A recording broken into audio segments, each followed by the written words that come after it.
नमस्कार मेरे प्यारे दोस्तों, आप सभी का हमारे चैनल कहानी कथा में बहुत बहुत हार्दिक स्वागत है और अभिनंदन है।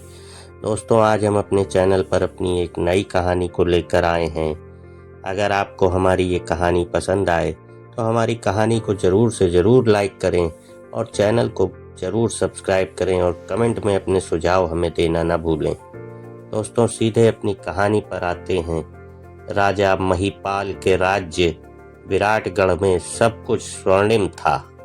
फसलें लहलहाती थीं, नदियां कलकल करती थीं और प्रजा रानी रत्न प्रभा को देवी की तरह पूजती थी।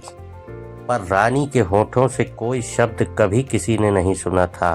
वह बोल सकती थी मगर उसने कभी कुछ कहा नहीं। कहते हैं जब उसका विवाह हुआ था उसी रात चांदनी में उसने राजा से कुछ कान में फुसफुसाया था और फिर जीवन भर मौन धारण कर लिया था।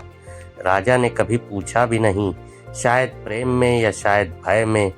और अब वर्षों बीत चुके थे, महल में कोई संतान नहीं थी, पर रानी के मुख पर अजीब शांति और आंखों में किसी रहस्य की गहराई थी। हर दिन वह मंदिर में जाती, शिवलिंग पर दूध चढ़ाती और बिना बोले लौट आती।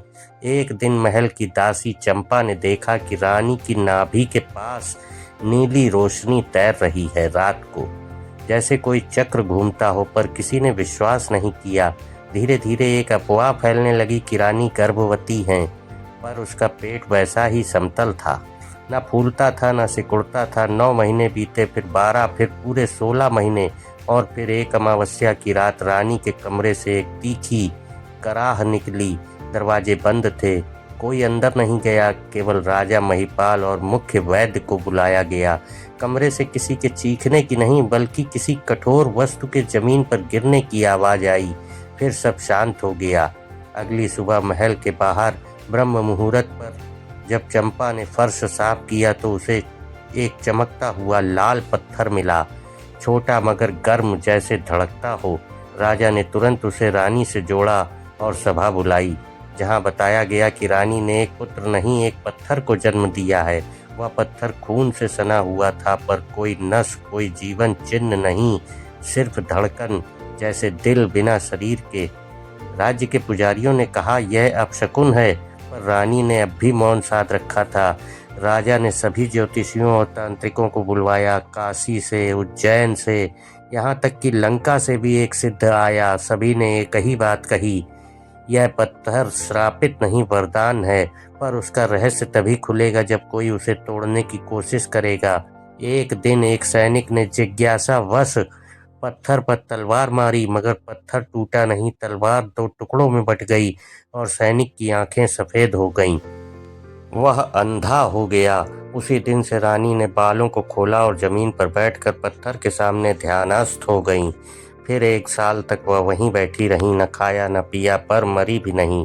पत्थर अब रात में खुद ब खुद कांपने लगा था, जैसे सांसें ले रहा हो। लोग डरने लगे। एक दिन महल के नीचे एक सुरंग मिली, जिसे रानी के पूर्वजों ने गुप्त रखा था, और उसी सुरंग में एक और पत्थर मिला, बिल्कुल वैसा ही, पर नीला और ठंडा। उसमें कोई धड़कन नहीं। उसे बाहर लाया गया तो रानी उठ खड़ी हुई, पहली बार मुस्कुराई और धीरे से अपने पत्थर को उस नीले पत्थर से छुआया। तभी एक तेज प्रकाश हुआ और दोनों पत्थर एक हो गए, एक नई आकृति में बदल गए। वह एक नवजात शिशु बन गया, परंतु उसकी त्वचा संगमरमर जैसी थी, आंखें लाल ज्वाला जैसी। महल में हलचल मच गई। पुजारियों ने कहा यह मनुष्य रत्न है, जिसका जन्म तब होता है जब देवताओं की वाणी और पृथ्वी का मौन मिलते हैं। राजा अवाक था और तब रानी ने पहली बार सभा में कहा, यह मेरा पुत्र है और मेरा श्राप भी। उसके स्वर में बिजली थी और आंखों में सदियों का दर्द। उसने आगे बताया कि वह एक नाग वंश की देवी है, जिसने मानव से प्रेम किया और मनुष्य बनकर विवाह किया, पर उसका पुत्र केवल तब जन्मेगा जब वह पत्थर के रूप में उसके भीतर सदियों तक सोएगा, क्योंकि वह पुत्र धरती के किसी कानून से नहीं बल्कि समय के विरुद्ध जन्मा है। वह ही भविष्य का रक्षक है। राजा घबरा गया, बोला, मैंने तुमसे कभी पूछा नहीं, पर क्या तुम सच में? और रानी ने कहा, मैं अब रानी नहीं, अब सिर्फ एक माँ हूँ। उसी रात वह पुत्र अचानक बड़ा होने लगा, हर दिन 1 साल के बराबर बढ़ता। एक सप्ताह में वह एक 10 वर्षीय बालक बन गया, जो बोल नहीं सकता था, पर उसकी आंखों में आग थी और हर पत्थर उसके पास पिघल जाता। एक रात उसने अपनी हथेली में पानी को उठाया और कहा, माँ। यह उसका पहला शब्द था, लेकिन किसी ने उसे सिखाया नहीं था। रानी मुस्कुराकर मुरझा गई, सचमुच मुरझा गई, जैसे कोई पुष्प। उसकी देह से सुगंध निकली और वह मिट्टी में विलीन हो गई। राजा रो पड़ा। पुत्र चुपचाप राजा की गोदी में बैठा और तभी आकाश से एक आकाशीय पत्थर गिरा, जिसमें लिखा था, जब पत्थर से जीवन जन्मे तब मौन भी बोलेगा और तब सत्य और शक्ति का संतुलन फिर से लौटेगा। वर्षों बाद वह बालक राजकुमार ऋतुपर्ण कहलाया, जिसने बिना युद्ध के 14 राज्यों को एक कर दिया। पर उसके राज्य में हर पत्थर बोलता था और कहा जाता है कि जब भी कोई स्त्री मौन होकर अपने अधिकारों की रक्षा करती है, तो रानी रत्न प्रभा की आत्मा उसे आशीर्वाद देती है, क्योंकि उसने बताया, माँ बनना केवल रक्त से नहीं, आत्मा से होता है और मौन का अर्थ कभी कभी सबसे ऊंची आवाज होता है। दोस्तों, अगर आपको हमारी ये कहानी पसंद आई हो तो हमारी कहानी को ज़रूर लाइक करें, चैनल को सब्सक्राइब करें।